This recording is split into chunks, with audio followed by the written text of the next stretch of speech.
लागलेला असतो। कर्मणी प्रयोगामध्ये कर्माला प्रत्यय लागलेला नसतो, तर हे आपण शिकलेलो आहोत। आणि कर्तरी प्रयोगामध्ये कर्त्याला प्रत्यय नसते आणि कर्त्यानुसार लिंग वचन आणि पुरुषाचा बदल होतो। कर्मणीमध्ये लिंग वचन आणि पुरुषाचा कर्मानुसार बदलते। फक्त आपल्याला मात्र ते प्रयोग ओळखत असताना प्रत्यय, जर समजा कर्त्याला प्रत्यय नसेल तर कर्तरी प्रयोग, कर्माला प्रत्यय नसेल तर कर्मणी प्रयोग असं ओळखायचं। त्यानंतर मग त्याच्या कोणत्या प्रकारामध्ये येतात ते आपण त्यानुसार मग आपण ओळखायचं। ओके, तर आज आपण त्या तिसरा प्रकार आहे तो भावे प्रयोग। आता नेमका भावे प्रयोग म्हणजे कसा प्रयोग, तर या प्रयोगामध्ये भावे प्रयोगामध्ये कर्त्याला आणि कर्माला या दोनही कर्त्याला आणि कर्माला दोघांनाही काय असते, प्रत्यय असते। आपण जे अगोदर जे दोन प्रयोग शिकलो त्यामध्ये कर्त्याला प्रत्यय नसते कर्तरी प्रयोग, कर्माला प्रत्यय नसते कर्मणी प्रयोग, आणि कर्मणी प्रयोगाचे पाचही प्रकार आपण काल बघितलेले आहेत। ओके, आज आपण भावे प्रयोग बघणार आहोत। तर भावे प्रयोग म्हणजे काय, तर पहिल्यांदा एकच वाक्य मी तीनही कर्तरी कर्मणी आणि भावे अशा तीनही प्रकारामध्ये मी लिहून दाखवतो, म्हणजे तुम्हाला त्यावरून कर्तरी प्रयोग, कर्मणी प्रयोग आणि भावे प्रयोग म्हणजे कोणता तुमच्या आणखी कन्सेप्ट क्लिअर होऊन जाईल। ठीक आहे, जसं राम रावण मारतो या वाक्यामध्ये जसं निधी लाडू खाते आपण आत्ताच चर्चा केलेली होती, बरोबर आहे। गवळी दूध काढतो किंवा रमेश पत्र लिहितो, तर या वाक्यामध्ये कर्त्यालाही प्रत्यय नाही आणि कर्मालाही प्रत्यय नाही। आता तुम्ही म्हणाल कर्त्यालाही प्रत्यय नाही कर्मालाही प्रत्यय नाही म्हणजे कर्तरी आहे आणि कर्मणी आहे, तसं होत नाही। कारण की जर समजा दोघांनाही जरी प्रत्यय नसेल, परंतु इथे ह्या दिलेल्या वाक्यामध्ये राम आणि रावण, या राम हा कर्ता आहे, रावण हा कर्म आहे, आणि कसं ओळखायचं ते तुम्हाला माहीतच आहे। तो हा प्रत्यय वगळता मार हा जो धातू आहे, मारणारा कोण, राम, मारणारा कोण हे जर उत्तर येत असेल तर कर्ता, कर्त्याला प्रत्यय नाही म्हणजे तो कर्तरी प्रयोग आहे। मग कर्तरी प्रयोग आहे, कर्तरी प्रयोगाचे फक्त दोनच प्रकार आहे, एक सकर्मक, त्यामध्ये जर कर्म असेल तर सकर्मक कर्तरी आणि कर्म नसेल तर अकर्मक कर्तरी। तर इथं मारलेले काय, तर मारलेले काय याचं उत्तर आपल्याला रावण मिळते, म्हणजे इथे कर्म हे रावण आहे, कर्मालाही इथे प्रत्यय नाही परंतु कर्त्याला प्रत्यय नाही, आणि या वाक्यामध्ये कर्म असल्यामुळे सकर्मक कर्तरी होईल, सकर्मक कर्तरी। आणि जर समजा कर्म नसला तर मग तो अकर्मक कर्तरी होईल। ओके, आता हेच वाक्य मी कर्मणी प्रयोगामध्ये लिहितो। कर्मणी प्रयोगामध्ये जसं रामाने रावण मारला, रामाने रावण मारला। आता इथं ला हा प्रत्यय आहे, मार हा धातू आहे, मारलेले कोण, रामा हे काय झालं, कर्ता झालं, आणि याला कोणता प्रत्यय लागलेला आहे, ने हा प्रत्यय लागलेला आहे। आणि इथे जो कर्म आहे, मारलेले काय, रावण हे कर्म झाले, आणि यामध्ये या कर्माला कोणताही प्रत्यय लागलेला नाही। इथं कर्त्याला प्रत्यय आहे म्हणजे कर्तरी प्रयोग असू शकणार नाही, कर्माला प्रत्यय नाही, त्यामुळे कर्मणी प्रयोग आहे। मग कर्मणी प्रयोग आहे तर कर्मणी प्रयोगाचा कोणता प्रकार आहे त्यानंतर मग ते जायचं। पहिल्यांदा इथे कर्मणी प्रयोग आहे, कर्मणी प्रयोग, तर कर्मणी प्रयोगामधला कोणता प्रकार आहे, आपण 5 प्रकार आपण बघितलं। प्रधान कर्तृक कर्मणी, शक्य कर्मणी, त्यानंतर 5 प्रकार बघितलेले आहेत. आणि ने हा तृतीयांत विभक्तीचा ने हा प्रत्यय लागलेला आहे, त्यामुळे कोणतं होईल? प्रधान कर्तृक कर्मणी होईल. कोणता होईल? प्रधान कर्तृक कर्मणी हा प्रयोग होईल. ओके. आता हेच वाक्य मी तिसऱ्यांदा लिहितो. रामाने रावणाला मारले. बघा, क्रियापद या ठिकाणी मारले हे क्रियापद आहे. आता मारलेले कोण? रामा. आणि मारलेले कोण? तर रावण. म्हणजे इथे कर्ता रामा आहे, कर्म कोणता आहे? रावणाला. बरोबर. तर आता कर्त्याला पण प्रत्यय आहे, ने हा प्रत्यय आहे, आणि इथं ला हा प्रत्यय आहे. म्हणजे कर्त्याला आणि कर्माला दोघांनाही प्रत्यय आहे. जेव्हा कर्त्याला आणि कर्माला जर दोघांनाही जर प्रत्यय असेल तर त्यावेळेस कोणता प्रयोग होतो? तर त्यावेळेस भावे प्रयोग होतो. म्हणजे भावे प्रयोगाची ट्रिक्स काय आहे? तर कर्त्याला व कर्माला प्रत्यय लागतो. ट्रिक्स कोणती आहे मग? कर्त्याला व कर्माला प्रत्यय असतो. बघा, कर्तरी प्रयोगामध्ये कर्त्याला प्रत्यय नसतो, कर्मणी प्रयोगामध्ये कर्माला प्रत्यय नसतो, आणि भावे प्रयोगामध्ये दोघांनाही प्रत्यय असतो. हे मात्र डोक्यामध्ये फिट ठेवा की ज्यावेळेस कर्त्याला प्रत्यय नसते तेव्हा कर्तरी प्रयोग, कर्माला प्रत्यय नसते तेव्हा कर्मणी प्रयोग, आणि दोघांनाही प्रत्यय असते त्यावेळेस भावे प्रयोग. आता जसं इथं वाक्य बघा, रामाने रावणाला मारले. तर रामाने या कर्त्याला पण प्रत्यय आहे, कर्माला पण प्रत्यय आहे, दोघांनाही प्रत्यय आहे. म्हणजे तो कोणता प्रयोग आहे? भावे प्रयोग आहे. आता भावे प्रकार आहेत. मी पहिल्यांदा उदाहरणावरूनच समजून सांगतो. तर उदाहरण मी लिहून घेतो. शिक्षकांनी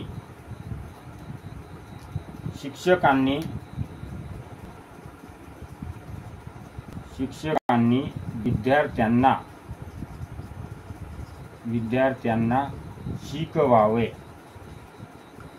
आता हे एक वाक्य आहे. त्यानंतर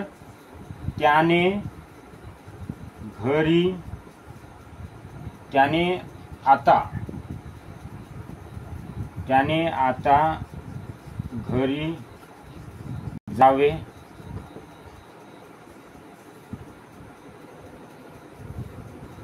त्याला घरी जाववते. आता इकडे लक्ष द्या. जेव्हा आपण तिसरं वाक्य पूर्ण बघितलं, तिसरं वाक्य दोघांनाही कर्त्याला आणि कर्माला प्रत्यय आहे. चौथं वाक्य वाचा. शिक्षकांनी विद्यार्थ्यांना शिकवावे. बरोबर. तर शिकवावे हे क्रियापद आहे. तर शिकवणारा कोण? शिक्षक. तर शिक्षक हा कर्ता झाला, आणि त्या कर्त्याला नी हा प्रत्यय लागलेला आहे. म्हणजे कर्त्याला प्रत्यय आहे. त्यानंतर शिकवलेले कोण? तर विद्यार्थी. विद्यार्थ्यांना येतं देखील ना हा प्रत्यय लागलेला आहे. म्हणजे कर्त्याला आणि कर्माला दोघांनाही प्रत्यय लागलेला आहे. त्यामुळे कर्ता आहे, कर्मही आहे. त्यामुळं दोघांनाही प्रत्यय लागलेला असल्यामुळे ते कोणता प्रयोग होईल? भावे प्रयोग होईल. आणि भावे प्रयोगामध्ये कोणता उपप्रकार होईल? तर कर्म इथं असल्यामुळे सकर्मक भावे हा प्रयोग होईल. जर समजा यामध्ये जर कर्म नसतं तर मग अकर्मक भावे झाला असता, परंतु शिक्षकांनी विद्यार्थ्यांना शिकवावे या वाक्यामध्ये कर्ताही आहे आणि कर्मही आहे, दोघांना पण प्रत्यय आहे आणि त्यामुळे तो कोणता प्रयोग झालेला आहे, सकर्मक भावे प्रयोग झालेला आहे. ठीक आहे. त्यानंतरचा वाक्य वाचा. त्याने आता घरी जावे. जेव्हा जावे जावे म्हणजे वा वी वे असं जर क्रियापदामध्ये शेवटी येत असेल तर ते स्व विद्यार्थी वाक्य असते. आपण क्रियापद विचार आपण ज्यावेळेस शिकतो त्यावेळेस वाक्याचे जे प्रकार आहेत, स्वार्थी वाक्य, आज्ञार्थी वाक्य, विद्यार्थी वाक्य आणि संकेतार्थी वाक्य, हे 4 वाक्यांचे प्रकार आहेत. स्वार्थी वाक्य म्हणजे केवळ आणि केवळ फक्त काळाचा बोध होत असेल तर स्वार्थी वाक्य, आणि वा वी वे असं जर क्रियापदाला शेवटी जर येत असेल म्हणजे इच्छा, योग्यता, क्षमता जर दर्शवत असेल तर ते विद्यार्थी असते. म्हणजे क्रियापद हे कसं असते म्हणजे ते विद्यार्थी क्रियापद असते. आता या वाक्यामध्ये त्याने आता घरी जावे, त्याने आता घरी जावे या वाक्यामध्ये त्यानेच्या ठिकाणी तुम्ही म्हणजे त्याने हा जो सर्वनाम आहे म्हणजे तो, ती, ते, त्याचा तो हे झालेला आहे म्हणजे त्याला का म्हणते बदललेला आहे, त्यामुळे तो बदललेला आहे. तो, ती, ते, तर त्याऐवजी त्याने लागलेला आहे म्हणजे हा कर्ता आहे आणि या कर्त्याला ने हा प्रत्यय लागलेला आहे. त्याने आता घरी जावे, तर इथे जाणारा कोण, तर तो म्हणजेच त्याने. इथं तुम्ही नाव पण लिहू शकतो आपण इथं, त्याच्यापेक्षा नाही का त्याने म्हणण्यापेक्षा विनोदने घरी जाणारा कोण, तर विनोद. आता घरी गेलेला कोण, तर विनोद. घरी जाणारा कोण, विनोदस. घरी गेलेला कोण, तर विनोदस. म्हणजे इथे कर्त्यापासून क्रिया पुढे जातच नाही आहे. म्हणजे याचा अर्थ असा होते की या वाक्यामध्ये कर्ता आहे, कर्त्याला ने हा प्रत्यय लागलेला आहे, परंतु इथे कर्म नाही आणि कर्म नसल्यामुळे याला अकर्मक भावे म्हणतात. अकर्मक भावे, म्हणजे नाही आणि कर्म नाही, म्हणून तो वाक्य काय आहे, अकर्मक भावे आहे. ओके. त्यानंतरचा वाक्य बघा. त्याला घरी जाववते. त्याला म्हणजे त्याला किंवा तिला किंवा रमेशला घरी जाववते. त्याला लिहिण्याऐवजी एखाद्याचं नाव घेऊ, म्हणजे नाव घेतल्यामुळे ते लवकर लक्षात येईल. रमेशला घरी जाववते म्हणजे रमेशला घरी जाववते. तर घरी जाणारा कोण, तर रमेश. मग रमेश आहे तर काय होईल, रमेश हा कर्ता होईल आणि याला ला हा प्रत्यय लागलेला आहे. पण या ठिकाणी कर्म नाही आणि कर्म नसल्यामुळे अकर्मक भावे. तर भावे प्रयोगाचे सकर्मक भावे, अकर्मक भावे आणि तिसरा जो प्रकार आहे तो भावकर्तरी, जे आपण क्रियापदामध्ये अकर्तृक क्रियापद जे शिकलो, सांजावले, मळमळते, गडगडते असे जे क्रियापद आहे ज्याच्यामध्ये कर्ता आणि भाव दोन्हीचाही उल्लेख होते, ते म्हणजे भावकर्तरी आहे. तर आता तुम्हाला प्रश्न पडलेला असेल की हा जे ट्रिक्स आपण सांगितलं, कर्त्याला व कर्माला प्रत्यय असते. आता तुम्हाला वाटत असेल की 5व्या आणि 6व्या वाक्यामध्ये इथं कर्म नाही आणि कर्म नसल्यामुळे कर्माला प्रत्यय पण नाही, मग तो अकर्मक भावे कसा. आणखी दुसरी गोष्ट की अकर्मक कर्तरी प्रयोग आहे आणि अकर्मक भावे प्रयोग आहे.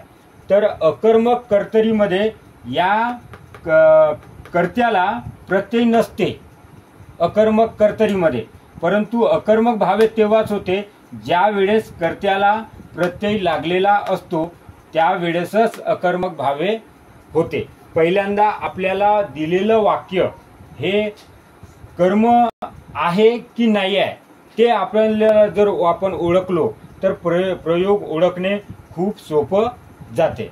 ओके, मी आता खाली लिहितो, खालचं वाक्य तुम्हाला दिसत आहे का ते मला फक्त सांगा। ओके, मला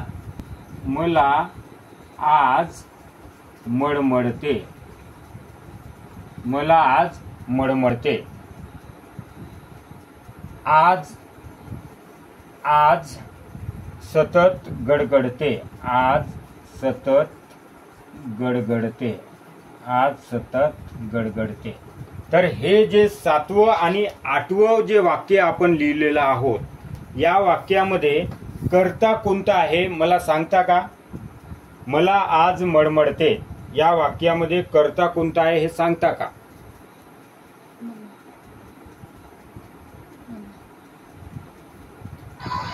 सर प्रश्न परत एकदा घ्या।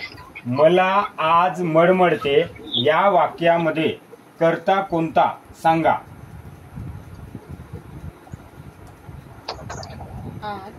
मला त्यामधला कर्त दिसत नाही हा, आणि भाव दिसून येत आहे। बरोबर बरोबर।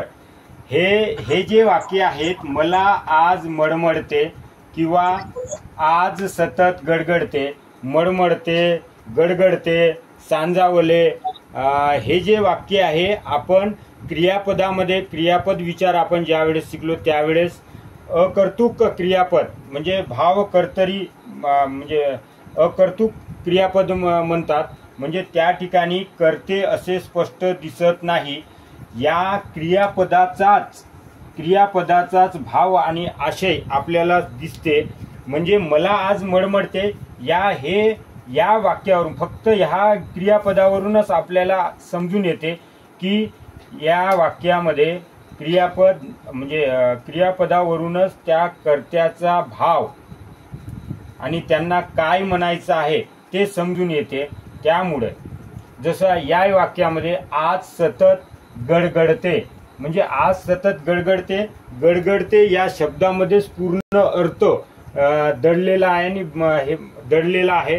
त्यामुळे इथं असे स्वतंत्र असे कर्ते नाहीत, त्यामुळे या क्रियापदाचा जो भाव किंवा अर्थ आहे हाच स्वतः काय कर्ता असल्यामुळे या क्रियापदाला भाव कर्तरी म्हणतात। काय म्हणतात? भाव कर्तरी म्हणजेच भाव कर्तरी प्रयोग याला म्हणतात। कारण की याचा जो क्रियापद असते त्या क्रियापदामध्येच भाव आणि अर्थ दडलेला असते, म्हणूनच याला म्हणजे त्याचा असा सेपरेट असा कर्ता नसतो। हाच स्वतः अर्थ आहे, हाच स्वतः भाव आहे आणि हाच स्वतः कर्ता असल्यामुळे याला भाव कर्तरी प्रयोग म्हणतात। कोणता प्रयोग म्हणतात? भाव कर्तरी प्रयोग असं म्हणतात। जसं आज सतत गडगडते किंवा तो घरी पोहोचण्यापूर्वीच सांजावले, तो घरी जाण्यापूर्वीच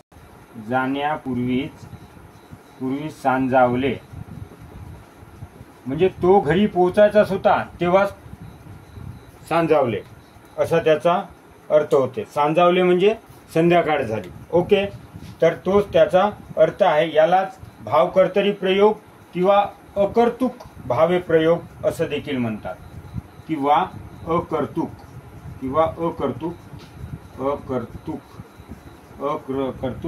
भावे प्रयोग म्हणतात। म्हणजे बरेचसे प्रयोग हे जे क्रियापदामध्ये जे आपण शिकलेलो आहोत, जसं शक्य क्रियापद आपण शिकलो तर शक्य कर्मणी आहे, अकर्तृक क्रियापद शिकलो त्यावरून अकर्तृक भावे प्रयोग आहे। म्हणजे ते जर क्रियापद आपल्याला जर चांगल्या पद्धतीने जर आपली कन्सेप्ट जर क्लिअर असली तर प्रयोगामध्ये समजायला खूप सोपं जाते। आणि म्हणून मला आज मळमळते किंवा आज सतत गडगडते, सहलीला जाताना कात्रजवळ उजाडले असे, किंवा तिला पोटात ढवळते, तेलकट खाल्याने घशात खवखवते, पंढरपूरला जाताना उजाडले, भार्गवला बसमध्ये मळमळते, अशा पद्धतीचे जे काही वाक्य आहेत, जे त्याचा क्रियापदच हा भाव आणि अर्थ स्पष्ट करून सांगते आणि तोच त्यांचा कर्ता असते, तर अशा वेळेस त्याला भावकर्तरी प्रयोग किंवा अकर्तृक भावे प्रयोग असं म्हणतात. तर या भावे प्रयोगामध्ये कर्त्याला आणि कर्माला दोघांनाही प्रत्यय असतो. जर दोघांनाही प्रत्यय असला तर सकर्मक भावे, कर्त्याला प्रत्यय असला आणि कर्माला नसला तर अकर्मक भावे, आणि जर त्यामध्ये सेपरेट असा कर्ता नसला आणि अकर्तृक क्रियापदाचे वाक्य जर समजा विचारले, मळमळते, सांजावले, गडगडते, ढवळते, खवखवते, उजाडले, अशा पद्धतीचे जर क्रियापद आपल्याला दिसले तर तो अकर्तृक भावे प्रयोग किंवा भाव कर्तरी प्रयोग होते असं आपल्याला समजायचं आहे. तर मला असं वाटते की तुम्हाला कळलं. जर नसेल कळलं तर तुम्ही विचारू शकता.